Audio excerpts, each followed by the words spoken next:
নমস্কার বন্ধুরা, মাছের মাথা দিয়ে চাল কুমড়ো রান্না করব। যে প্রথমে মাছের মাথায় হলুদ, লবণ, ধনে গুঁড়ো দিয়ে ভালো করে মাখিয়ে নিলাম। কড়াইতে সরষের তেল দিয়ে গরম হলে মাছের মাথা দিয়ে ঢাকা দিয়ে দেবো। ঢাকা দিলে মাছের মাথাটা খুব সহজে ভাঙা যায়। এই যে ভালো করে লাল করে ভেজে নেব।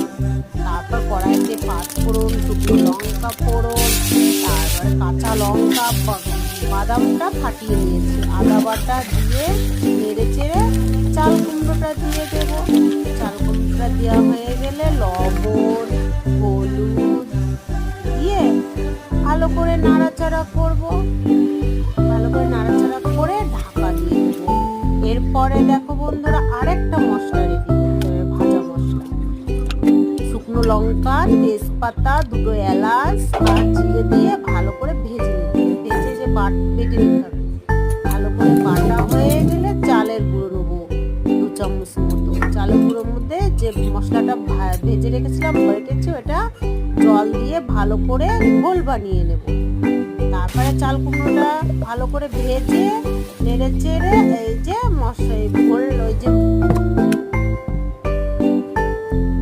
ঘোলটা দিয়ে এই যে ভালো করে নেড়ে চেড়ে নামিয়ে নেব।